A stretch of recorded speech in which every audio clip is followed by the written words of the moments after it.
Hello दोस्तों, कैसे हैं आप लोग। आज हम आपके लिए लेकर आए हैं 9th क्लास का चैप्टर 1 जो कि है हमारे आसपास के पदार्थ। इस वीडियो में हम आपको 9th क्लास का पूरा चैप्टर ख़त्म कर देंगे, वो भी आसान शब्दों में।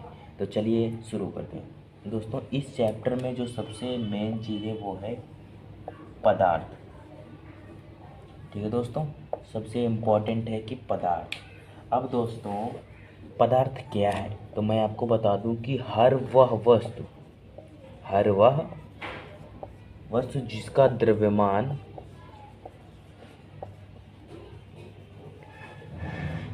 हर वह वस्तु जिसका द्रव्यमान हो और वह कुछ स्थान घेरती हो और कुछ स्थान घेरता है, पदार्थ कहलाता है। अगर आप कॉपी पेन लेकर बैठते हैं तो मेरे साथ नोट भी करते चलिए दोस्तों। हर वह जिसका द्रव्यमान हो और वह कुछ स्थान घेरता है, जो कुछ भी स्थान घेरता है दोस्तों, जो लिखा है जो कुछ भी स्थान घेरता है पदार्थ कहलाता है। हर वह जिसका द्रव्यमान और जो कुछ स्थान घेरता है वो पदार्थ कहलाता है। अब पदार्थ क्या है, जैसे ये मार्कर, इसको मैंने यहाँ पर रख दिया, ये इतना स्थान घेर रहा है दोस्तों, तो ये क्या हुआ, पदार्थ है। ये बोर्ड, जितना ये स्थान घेर रहा है बोर्ड, ये भी एक पदार्थ है। तो हर वह वस्तु जिसका द्रव्यमान हो, और इस मार्कर का कुछ ना कुछ तो द्रव्यमान होगा, इस बोर्ड का कुछ ना कुछ तो द्रव्यमान होगा, आप फ़ोन से देख रहे हैं उसका कुछ ना कुछ द्रव्यमान होगा। तो हर वह वस्तु जिसका द्रव्यमान और कुछ भी स्थान घेरता है वह पदार्थ कहलाता है। जैसे पेन, ईंट, पत्थर, हवा, पानी, खाना दोस्तों। पेन, ईंट, पत्थर, हवा, पानी, ये कुछ ना कुछ स्थान घेरते हैं, उनका कुछ ना कुछ द्रव्यमान होता है, तो ये क्या हो गए, ये सब पदार्थ हो गए। अब दोस्तों, पदार्थ किन से मिलकर बना होता है वो भी मैं आपको बता दूँ कि पदार्थ जो है ये कणों से मिलकर बना होता है। कणों से, छोटे छोटे कणों से मिलकर बना होता है। छोटे छोटे कणों से मिलकर बना होता है, और ये जो कण इतने छोटे होते हैं कि हम इनकी कल्पना भी नहीं कर सकते। इतने छोटे होते हैं ये हमारे कण, जो कि पदार्थ, जिनसे पदार्थ मिलकर बना हुआ है। मतलब पदार्थ जो है ये कणों से मिलकर बना हुआ है। जब छोटे छोटे छोटे छोटे छोटे कण मिलकर बनते हैं तो उसे क्या कहते हैं, हम पदार्थ कहते हैं। ठीक है दोस्तों, अब चलिए आगे बढ़ते हैं। मैंने आपको ये तो बता ही दिया कि पदार्थ के कण कितने छोटे होते हैं, और ये इतने छोटे हैं लेकिन इनकी कल्पना भी नहीं कर सकते। तो ठीक है दोस्तों, अब हम चलते हैं कि पदार्थ के गुण। पदार्थ के, ये आपकी 9th क्लास के पहले चैप्टर में सब दिया हुआ है, आप मैच कर सकते हैं दोस्तों। पदार्थ के गुण मैं आपको बता दूं कि जो पदार्थ के कण होते हैं उनके बीच में रिक्त स्थान होता है। इनके बीच रिक्त स्थान होता है।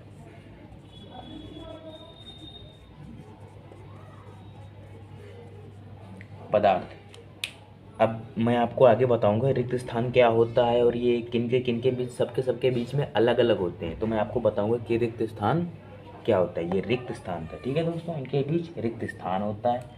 और ये जो पदार्थ के कण हैं, पदार्थ के, सॉरी दोस्तों थोड़ी गड़बड़ हो गई है, ये पदार्थ के गुण नहीं, ये पदार्थ के कणों के गुण हैं।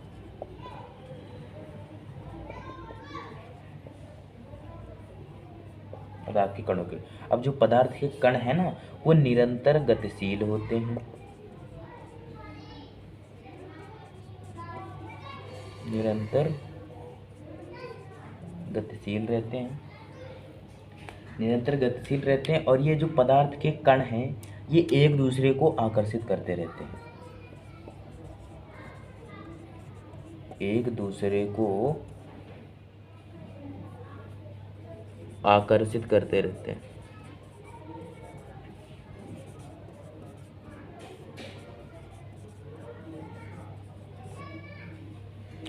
ठीक है दोस्तों, ये इनके बीच में रिक्त स्थान होता है, ये निरंतर गतिशील रहते हैं और ये एक दूसरे को हमेशा आकर्षित करते हैं। तो चलिए आगे बढ़ते हैं।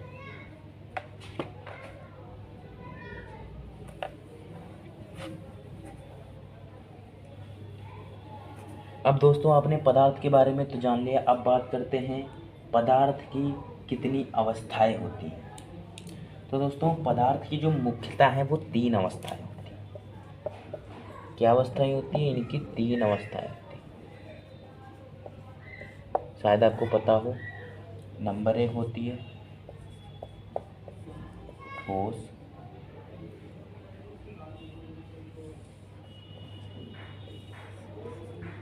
नंबर 2 द्रव और नंबर 3 गैस। ठोस, द्रव, गैस। ठोस के जो कणों के आकार है ना, ये देखिए, ये मान लिया एक ठोस है, इनके कण हैं, इनके कणों के बीच में बिल्कुल भी रिक्त स्थान खाली नहीं होता है। ठीक है, आप दोस्तों देख सकते हैं कि इनके कणों के बीच में रिक्त स्थान बहुत ही कम होता है। आप देख सकते हैं दोस्तों।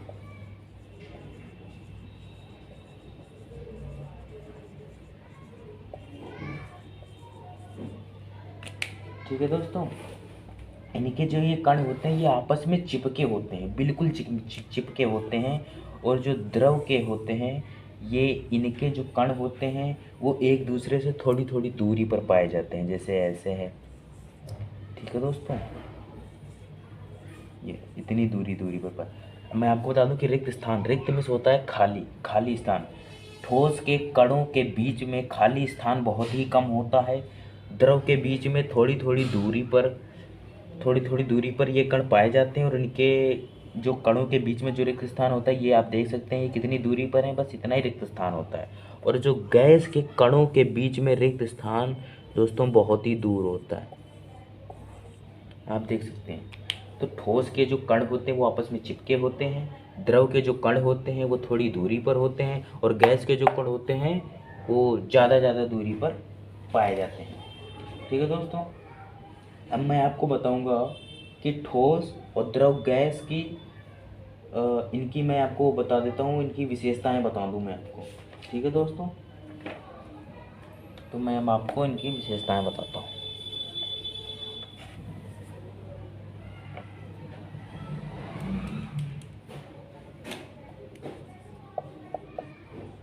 ठोस, द्रव, गैस।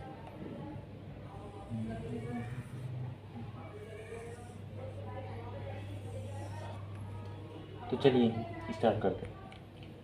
ठोस का जो आकार होता है वो निश्चित होता है, इनका आकार निश्चित होता है। ठीक है दोस्तों, इनका आकार निश्चित होता है। अब आप मान लीजिए कि ये एक ईंट है। क्या है दोस्तों? ये एक ईंट है। अब आप इस ईंट को यहाँ रखिए, यहाँ रखिए, ये यहाँ रखिए, ये आकार इतना ही घेरेंगी जितना उनका आकार होगा। ये इतना यहाँ भी घेरेंगे। इसको आप अपने घर से दूसरी जगह ले जाओगे तो वो भी ईंट जो है वो ठोस है जो कि, तो इनका आकार निश्चित होता है। इनको आप चाहे जहाँ रखेंगे ये आकार इनका वही रहेगा, इनके आकार में कोई परिवर्तन नहीं आता है। अब बात करते हैं द्रव की, कि जो है इनका आकार अनिश्चित होता है।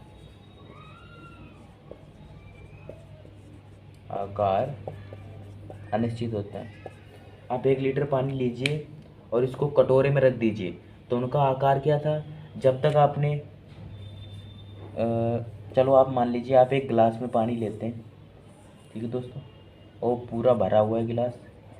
अब ये जो पानी का जो शेप है, पानी का जो आकार है वो गिलास की शेप में है कि नहीं है। लेकिन अगर आप इसको किसी भगोने में रखते हैं, ठीक है दोस्तों, अगर आप अब इसको इसमें डालते हैं तो ये किस तरह का, आप इसको द्रव को आप जिस बर्तन में रखोगे वो उसी बर्तन का आकार जो है ग्रहण कर लेता है। जबकि ठोस का ऐसा नहीं है। और गैस, इसका भी आकार निश्चित नहीं होता है।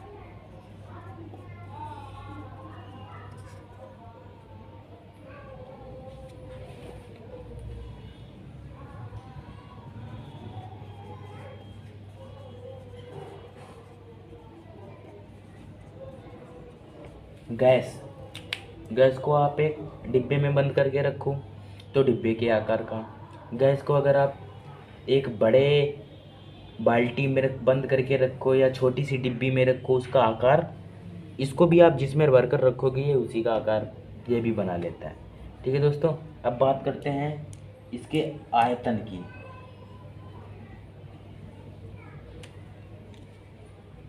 इनका जो आयतन होता है निश्चित होता है। इनका आयतन निश्चित होता है। क्या दोस्तों आपको पता है आयतन क्या होता है?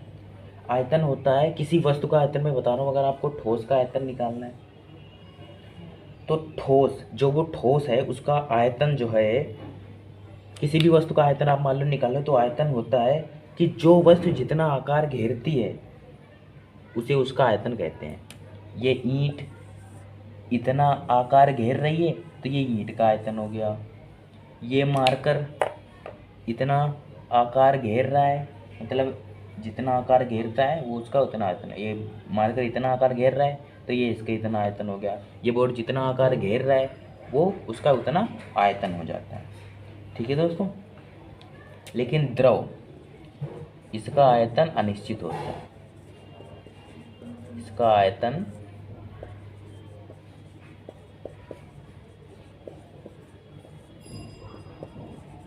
अनिश्चित होता है।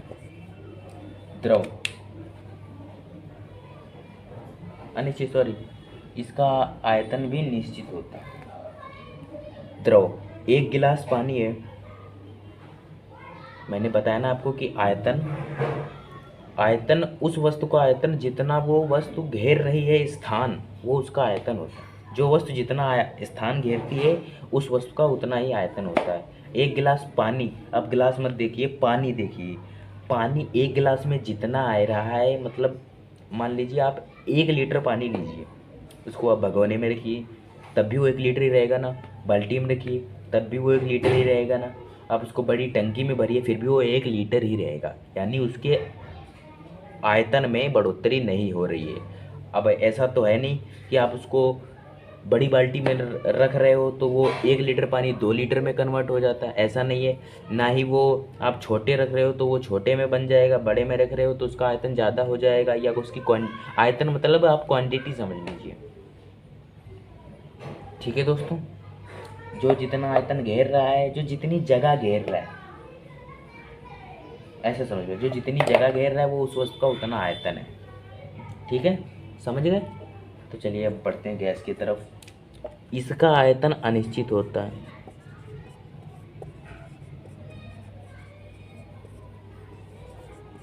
इसका आयतन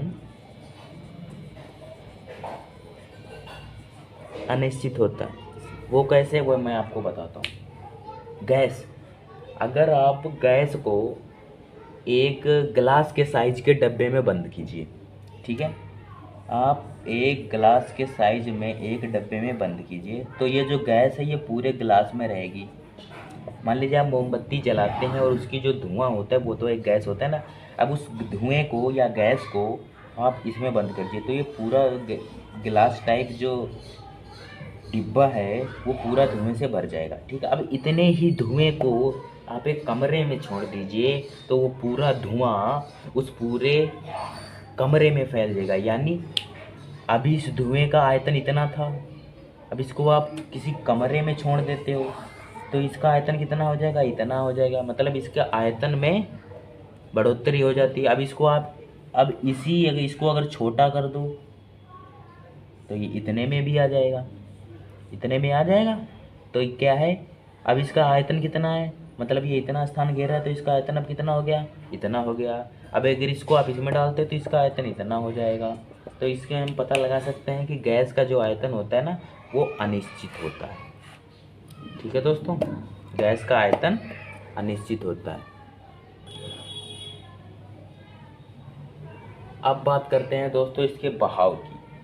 ठोस में बहाव नहीं होता है, ठोस में बहाव नहीं होता है, द्रव में बहाव होता है।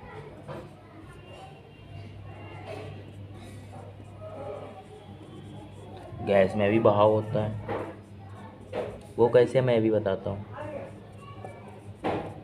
देखिए दोस्तों, बहाव का मतलब है एक जगह से दूसरी जगह पर खुद ब खुद चले जाना। ठोस को अगर आप रखते हो तो ठोस यहीं रहेगा, ठीक है। ठोस, आप ठोस को यहाँ रखते हो, ठोस यहाँ से यहाँ नहीं जा सकता जब तक इस पर कोई बाहरी बल ना लगाया जाए।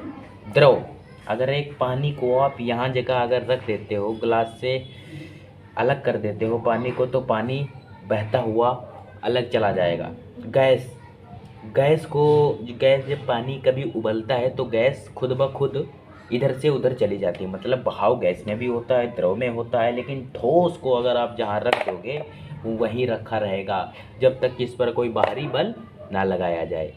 तो ठीक है दोस्तों, अब बात करते हैं इनके कौन दृढ़ है, कौन ठोस है, और कौन तरल है, और कौन भाप है। दोस्तों, ठोस जो होता है वो दृढ़ होता है।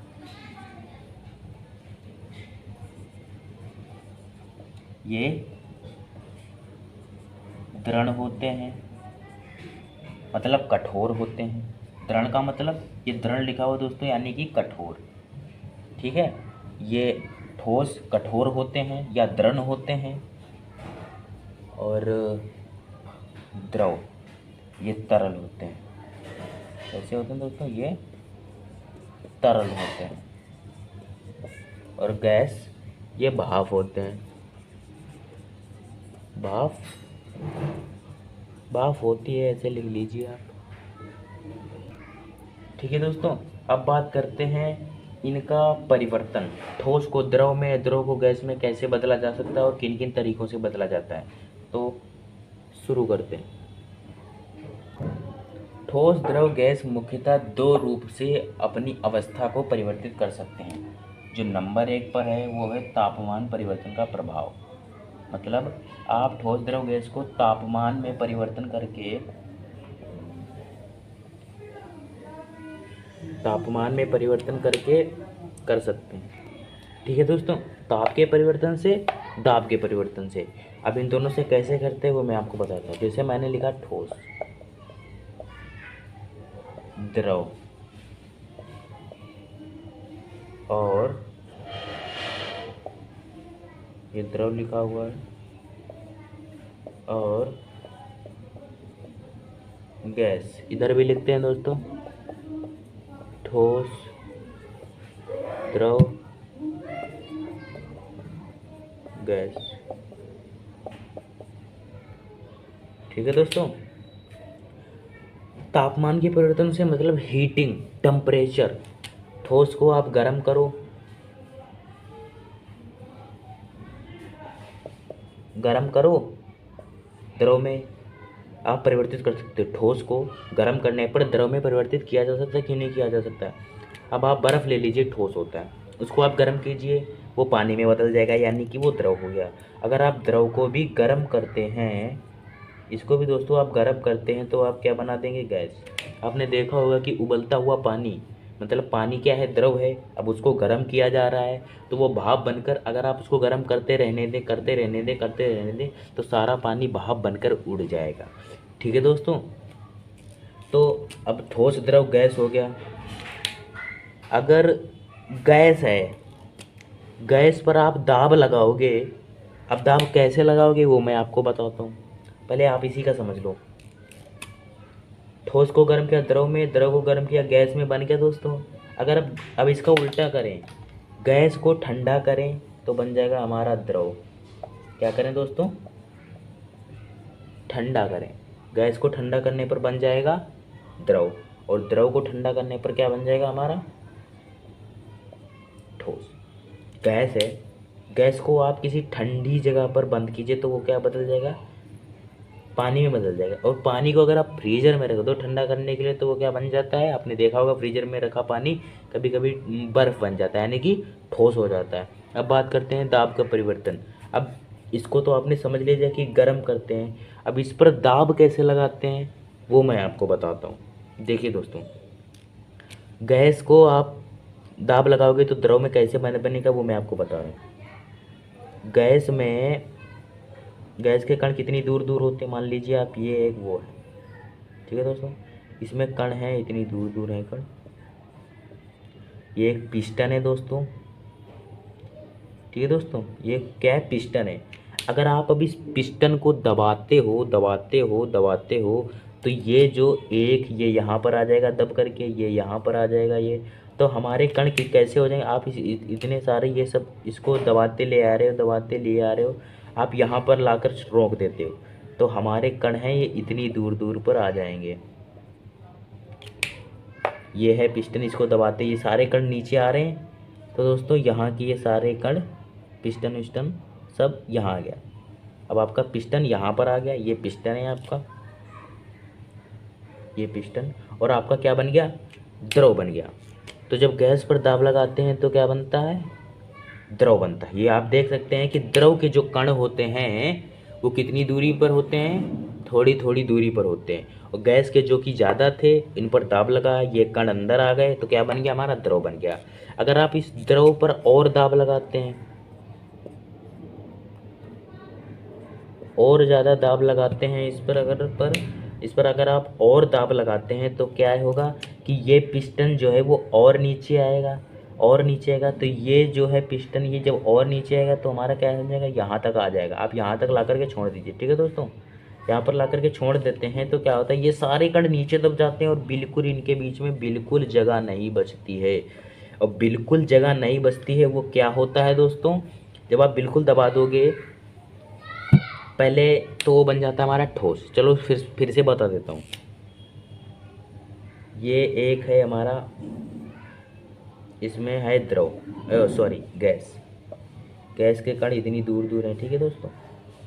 ये है हमारा एक पिस्टन, जब इस पिस्टन को दबाते हो तो क्या बन जाता है, इसको आप यहाँ तक ले आते हो तो क्या बन जाता है हमारा, ये पिस्टन हमारा यहाँ आ जाता है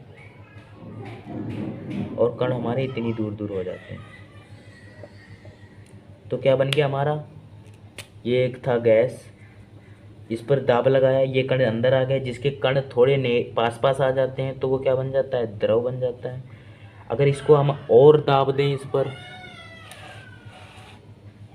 ठीक है दोस्तों, अगर हम ये गैस है इस पर दाब लगाया तो क्या बन गया, गैस बन गया, मतलब गैस है इस पर दाब लगाया द्रव बन गया। द्रव पर और अगर पिस्टन से दाब लगाया जाए दोस्तों तो हमारा पिस्टन इतना पास में आ जाएगा तो ये जो कण है ये और सारे दब जाएंगे, बिल्कुल बिल्कुल इनके बीच में बिल्कुल जगह नहीं बचेगी दोस्तों। बिल्कुल जगह नहीं बचती है, ठोस के जो कण होते हैं वो बिल्कुल पास पास होते हैं, ठीक है दोस्तों। तो दाब के परिवर्तन से ठोस द्रव गैस में परिवर्तन किया, इनकी अवस्थाओं में परिवर्तन किया जा सकता है कि नहीं किया जा सकता दोस्तों। अगर समझ आई तो प्लीज़ कमेंट बॉक्स में ज़रूर बताना। तो दोस्तों अगर आपको ये सब अब तो समझ आ ही गया होगा, अब हम इतना यहीं तक रखते हैं और आगे पार्ट 2 में हम आपको बताएंगे इसका पूरा चैप्टर, और आपके 9th क्लास के जो फर्स्ट वाले चैप्टर में जितने भी आपके क्वेश्चन दे रखे हैं हम उनको भी सॉल्व करेंगे, ठीक है दोस्तों, जैसा कि मैंने आपको बताया है। और अगर जहाँ पर आपको समझ में ना आया हो प्लीज़ आप कमेंट बॉक्स में अपना कमेंट कर दीजिएगा, मैं पढ़ लूँगा और समझाने की कोशिश करूँगा।